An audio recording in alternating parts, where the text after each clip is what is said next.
এই ব্যাপারে আমার বিন্দু পরিমাণ কোনো সন্দেহ ছিল না। আমি ভাবলাম এই খবর যদি আমি মক্কার মানুষদেরকে জানাই তবু মক্কা বিজয়ের কোনো ঘাটতি হবে না, কোনো ক্ষতি হবে না, কমতি হবে না, কিন্তু আমার একটু উপকার হয়ে যাবে। ওরা আমার বিবি বাচ্চার প্রতি একটু দয়া দেখাবে, মায়া দেখাবে।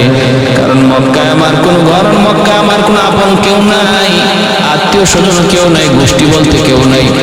আমার বিবি বাচ্চাগুলারে একা ফালে আমি মদিনায় আসছি গো নবী, দ্বীনের খাতিরে মায়া, নবী আপনার খাতিরে। আমার এতে কোনো আফসোস নাই, তবে এতটুকু আমার মনের ভিতরে জাগলো, যদি আমি খবরটা গোপন খবরটা জানাই দিই, ওনা আমার বিবি বাচ্চার সাথে একটু মায়ার আচরণ করবে। আর এই কথার ইয়াকিন আমার অন্তরে ছিল, এই জানানোতে আপনার কোনো ক্ষতি হবে না, মক্কা বিজয় অবশ্যই হবে, ব্যাপারে আমার বিন্দু পরিমাণ কোনো সন্দেহ নাই। হযরত ওমর ফারুক রাদিয়াল্লাহু তাআলা আনহু দাঁড়া গেলেন, নবী গো আপনি অনুমতি দেন, আমি একটা কিছু করে ফেলি। আল্লাহ নবী বলেন, থামো। আমার হাতিব ইবনে আবি বালতা সে কি বদরি সদস্য নয়, সে তো বদরি সদস্য। বদরি সদস্যের ব্যাপারে আল্লাহ পাকের যে ঘোষণা, এই ফালুমা যেহেতু তোমাদেরকে আমি আল্লাহ মাফ করে দিয়েছি, তোমরা যা মন চায় তা করো। তাহলে এত বড় সুসংবাদ যে বদরিদের আল্লাহ দিয়েছে, তার ব্যাপারে এমন কথা বলতে পারো না ওমর। হাতিব যা বলেছে সত্য বলেছে, সত্য বলেছে, বিন্দু পরিমাণ সে কোনো মিথ্যার আশ্রয় নেই। আমি নবী তারে মাফ করে দিলাম। ভাইরা বন্ধুরা, আল্লাহ নবী রহমতের নবী সাহাবায়ে কেরামদেরকে নিয়ে প্রস্তুতি নিলেন। প্রস্তুতি নিয়ে নবীজি হিজরতের 8 সনে, হিজরি 8 সনে মায়ার নবী দয়ার নবী 10,000 সাহাবায়ে কেরামের বিশাল জামাত নিয়ে আল্লাহ নবী মক্কা বিজয়ের উদ্দেশ্যে রওনা দিয়ে দিলেন। মায়া নবী মক্কা বিজয়ের উদ্দেশ্যে রওনা দিয়ে দিলেন। আল্লাহ নবী যখন মক্কার কাছাকাছি পৌঁছে গেলেন, তখন সন্ধ্যা হয়ে গেছে। নবী বলতেছেন, সাহাবীরা সন্ধ্যার টাইমে আমরা মক্কায় প্রবেশ করব না, কারণ রাতের অন্ধকারে যদি মক্কায় ঢুকি আর ওরা যদি আমাদেরকে বাধা দেয় তাহলে যুদ্ধ হবে।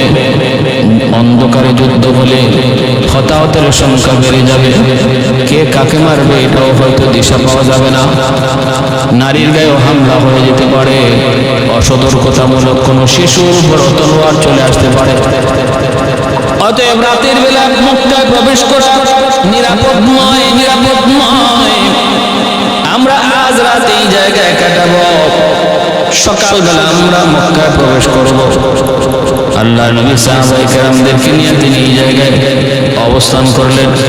সাহাবায়ে কেরামকে নবী বলতেছেন, সাহাবীরা আমরা 10,000 মানুষ রাত কাটাবো এখানে, তাবু বানাইলাম।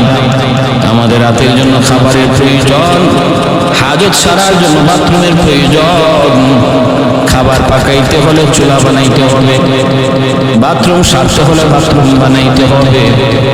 নবী বলতেছেন, আমি নবী যেইভাবে বলি এইভাবে করবা, বিন্দু পরিমাণ এদিক সেদিক করবা না। চুলা বানাইবা দ্বিগুণ বেশি। 10,000 মানুষের জন্য 10,000 চুলা লাগে না। এক চুলার মধ্যে 10 জন 20 জনের খানা পাকানো যায়, কিন্তু না, আমি বলবো 10,000 চুলাই তোমরা বানাও, 10,000 চুলাই বানাও, 10,000 জায়গার মধ্যে যেন আগুন জ্বলে।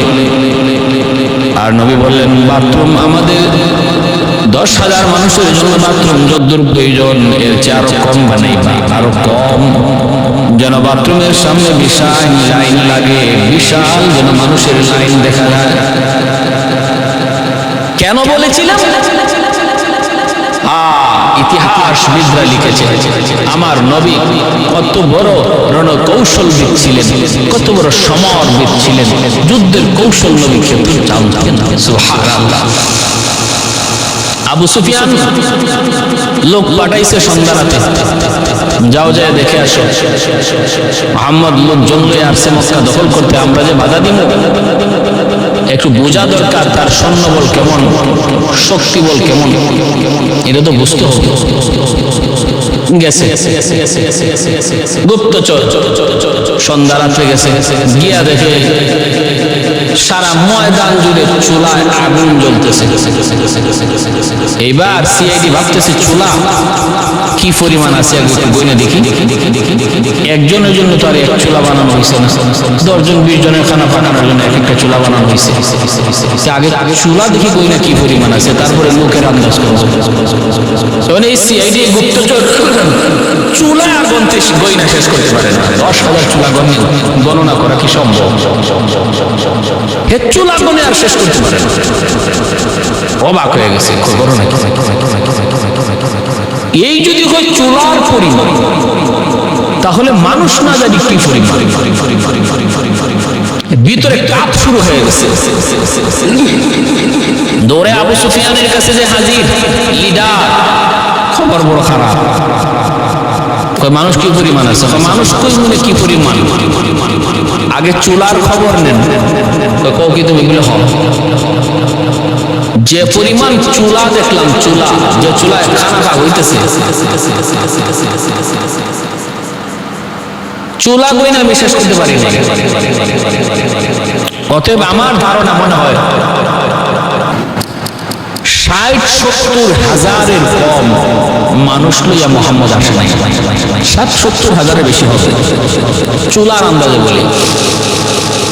আবু সুফিয়ান কি এটা শুনাইলা কি তুমি?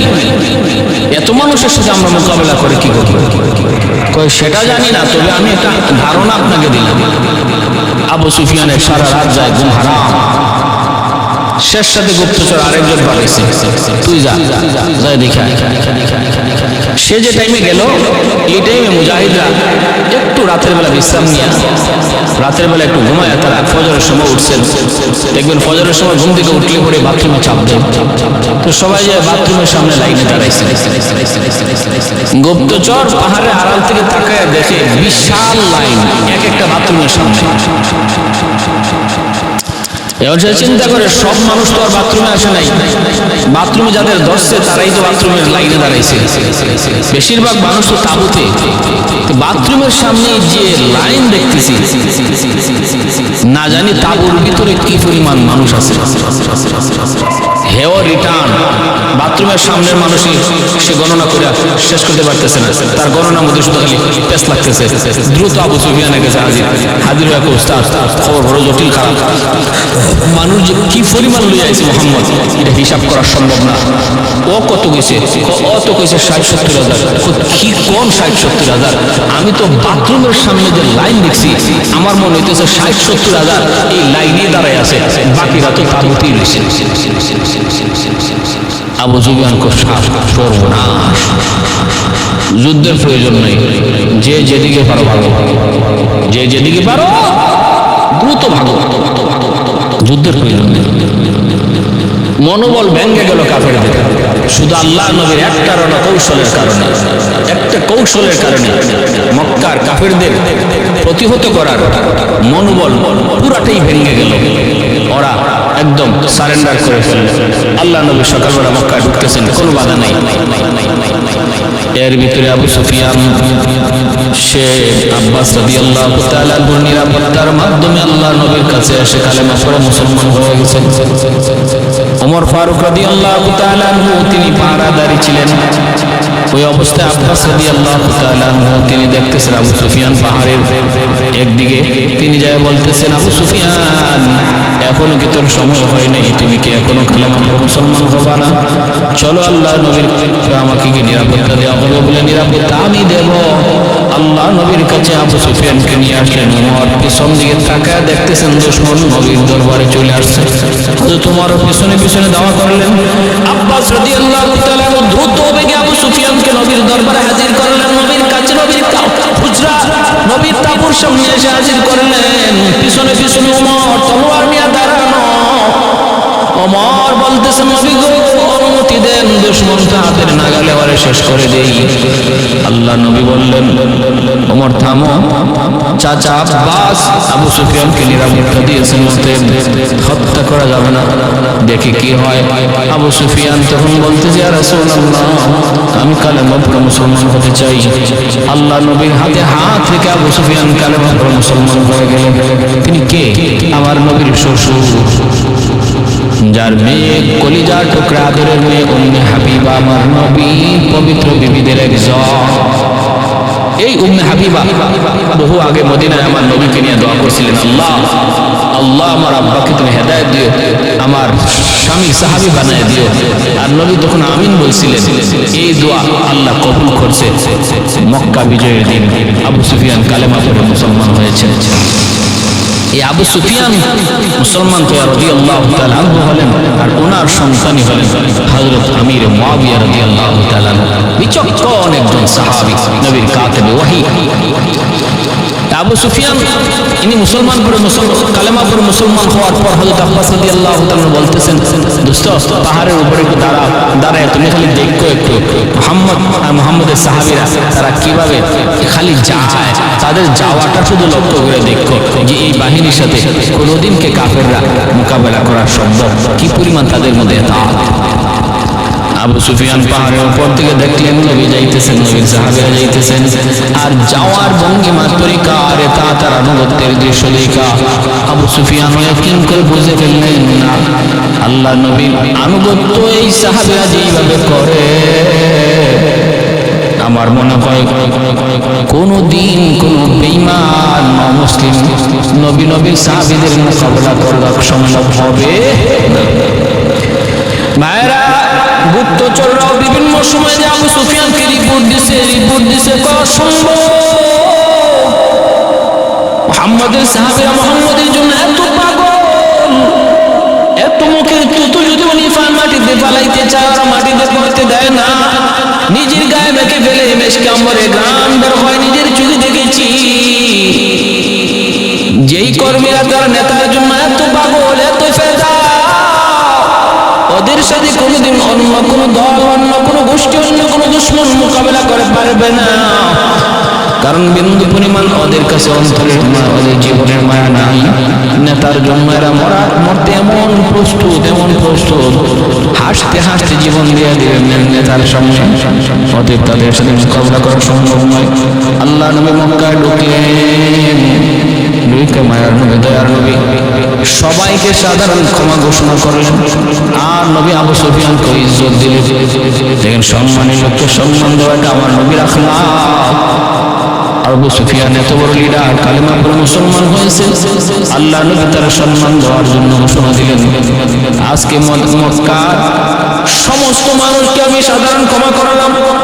যারা আবু সুফিয়ানের ঘরে আশ্রয় নেবে তারাও নিরাপদ, যারা বাইতুল্লাহ হেরেম শরীফের ভিতরে যাবে তারাও নিরাপদ। মহিলাদের গায়ে হাত উঠবে না, শিশুর গায়ে হাত উঠবে না, যার হাতে অস্ত্র নাই তাদের উপরে হাত তোলা হবে না। কেউ যদি নিজের ঘরে আশ্রয় নেয় সেও নিরাপদ, আবু সুফিয়ানের ঘরে যারা আশ্রয় নেবে তারাও নিরাপদ। আল্লাহ নবী এইভাবে ঘোষণা দিয়ে বললেন, বাকি 13 জনের মতো কিছু দুশমনের নাম নবী ঘোষণা করলেন, এদেরকে মুক্ত করা হবে না, এদেরকে যেখানে পাও সেখানে হত্যা করো। এর মধ্যে একজন ছিলেন আমির হামজা রাদিয়াল্লাহু তাআলা আনহুর খুনি ওয়াহশী, আমার নবীর কলিজার টুকরা চাচা আমির হামজা রাদিয়াল্লাহু তাআলা আনহুর খুনি। এই ওয়াহশীকে আল্লাহ নবী বলেছিলেন, ওয়াহশীকে যেখানে পাও সেখানেই তোমরা গ্রেফতার করবা, ওয়াহশীকে আমরা কোনোভাবে ছাড় দেব না। ওয়াহশী তিনিও বাঁচার জন্য তায়েফ চলে গেলেন। আরেকজনকে নবী ঘোষণা দিয়েছেন, সে নবীকে গালাগালি করত, আমার নবীকে গালাগালি করত, এর ব্যাপারে নির্দেশ ছিল এর হত্যা করা। এই মুহূর্তে নামটা আমার ইয়াদ নেই। সে নিজেকে বাঁচানোর জন্য হেরেম শরীফের ভিতরে যে আশ্রয় নিল, আর সে তো জানে যে হেরেমের ভিতরে আল্লাহ নবী ঘোষণা দিয়েছেন যারা হেরেমের ভিতরে থাকবে এরা নিরাপদ, হেরেমের ভিতরে হত্যা করা হয় না। কিন্তু আল্লাহ জানিয়ে দিয়েছেন, বন্ধু এত বড় জঘন্য অপরাধী আমি আল্লাহ আমার বন্ধুকে কেউ গালি দিলে সইতে পারি না। আমি আল্লাহ ঘোষণা দিলাম, যদিও সে হেরেমের ভিতরে আছে, হেরেমের ভিতরে হত্যা করা, খুন করা আমি আল্লাহর কাছে অপরাধ, কিন্তু ওই হারামিকে হত্যা করার বৈধতা আমি আল্লাহ নিজে ঘোষণা করলাম। সাহাবীদেরকে আদেশ করো হেরেমের ভিতর থেকে ওরে যেন ধরে নিয়ে আসে, না আসতে চাইলে হেরেমের ভিতরে যেন ওরে হত্যা করে ফেলে। মান সাব্বা নাবিয়ান ফাকতুলু, কেউ যদি নবীকে গালি দেয় তারে হত্যা করার নির্দেশ। হেরেমের ভিতরে নবীকে গালি দিয়েছে, কুলাঙ্গার, তারে হত্যা করা হয়েছে, হত্যা করা হয়েছে। যে হেরেমের ভিতরে পবিত্রতার ইজ্জতের কারণে সাধারণ হত্যা করা নিষেধ, কিন্তু আল্লাহ ঘোষণা দিয়ে বলছে হত্যা করো, হত্যা করো। বাইরে বন্ধুরা, আল্লাহর নবী রহমতের নবী খানা কাবার সামনে গেলেন, যে নবী খানা কাবার চাবি চাইলেন। এইদিকে খানা কাবার চাবি হলো ওসমান ইবনে তালহার হাতে। ওসমান ইবনে তালহা, আল্লাহর নবী যখন মক্কায় ছিলেন হিজরতের আগে, কাফিরদের দাপট ছিল মক্কায়, নবী ছিলেন অসহায়। সেই উসমান ইবনে তালহার কাছে নবীজি কাবাগরের চাবি চেয়েছিলেন। ওসমান, চাবিটা একটু দিবানি, আমি আমার মালিকের মাবুদের মাশুকের ঘরখানা একটু দেখবো, আমি আমার মাশুকের ঘরে একটু ঢুকবো, একটু চাবিখানা দিবানি। ওসমান বলতেছে অসম্ভব, এই চাবি আমি আপনার হাতে দিতে পারবো না, এই অনুমতি নেই। আল্লাহর নবী বললেন ওসমান দাও না একটু, কয় না। মায়ার নবী, দয়ার নবী কষ্ট পাইলেন, নবী বললেন ওসমান একদিন এই চাবির মালিক হব আমি, আর সেদিন আমি যার হাতে ইচ্ছা তার হাতে চাবিটা দেব। আল্লাহ নবী কষ্ট পাই কথা বলেছিলেন। আজকে মক্কা বিজয়ের দিন, সবাই সারেন্ডার, মক্কার কাফিররা অস্ত্র ফালায় তারা শুধু নবীকে দেখতেছে, নারী শিশু ছোট্ট বালক যুবক যুবতী সবাই নবীর দিকে তাকিয়ে আছে, আর অনেকের মনে আশঙ্কা, ভয়, ভীতি। যদিও নবী বলেছেন লা তাসরিবা আলাইকুমুল ইয়াউম, নবী যখন মক্কার কাফিরদেরকে, লিডারদের কয়েকজনকে একত্রিত করে জিজ্ঞেস করেছিলেন, এখন বলো তো দেখি তোমাদের ব্যাপারে আমার কি সিদ্ধান্ত তোমরা পছন্দ করো?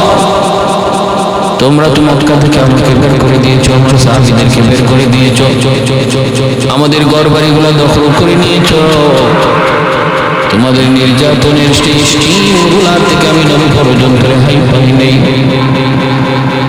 আজকে আমাদের বাড়িঘর তোমরা দখল করে আসো, বলো তো দেখি আজ তোমাদের ব্যাপারে কি সিদ্ধান্ত তোমরা পছন্দ করো?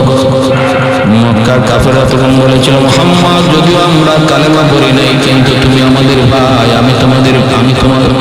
আমরা তোমার ভাই, এটা তো কখনো স্বীকার করা যাবে না। আল্লাহ নবী তখন বলেছিলেন ঠিক আছে ভাই, যখন বলেছো তাহলে আমার ইউসুফ আলাইহিস সালামের কথা মনে পড়ে গেছে। ইউসুফ আলাইহিস সালামের ভাইয়েরা ইউসুফ আলাইহিস সালামের সাথে কত বড় জুলুম করেছে। পরবর্তীতে যখন ইউসুফ আলাইহিস সালাম মিশরের বাদশা, ওরা সামনে যায় ভাইয়ের পরিচয় দিল, ভাইয়ের পরিচয় দিয়া বলল ইউসুফ আমরা তোমার ভাই, তুমি কি আমাদের হারানো ভাই ইউসুফ? ইউসুফ আলাইহিস সালাম বললেন আনা ইউসুফ, আমি সেই ইউসুফ। আর শেখ তোমরা বলে আমার ভাই। তখন ভাই পরিচয় পাওয়ার কারণে ইউসুফ আলাইহিস সালাম তখন তাদের প্রতিশোধ না নিয়ে বলেছিলেন লা তাসরিবা আলাইকুমুল ইয়াউম, আজকের দিনে তোমরা ভাইদের প্রতি আমার কোনো প্রতিশোধ নাই, আমার কোনো অভিযোগ নাই, সাধারণ ক্ষমা করে দিলাম। নবী তখন ওই মক্কার মানুষদেরকে ঘোষণা দিলেন তোমরা যখন বলেছো আমি তোমাদের ভাই, আর ভাই হওয়ার খাতিরে তোমাদেরকে আমি ইউসুফ আলাইহিস সালামের মতো সাধারণ ক্ষমা করে দিলাম। हाजी को जब जाने मदीने की ज़मीं तक जाना है यही नक्श कदम भांग रहा हो, जाना है यही नक्श कदम मांग रहा हो, दौलत न कोई जाह हशम मांग रहा हो, मैं साया ये देवार हरम मांग रहा हो, मैं साया ये देवार हरम मांग रहा हो। खाने काबा का मंजर ऐ खुदा देखा मुझे, मक्का और शहर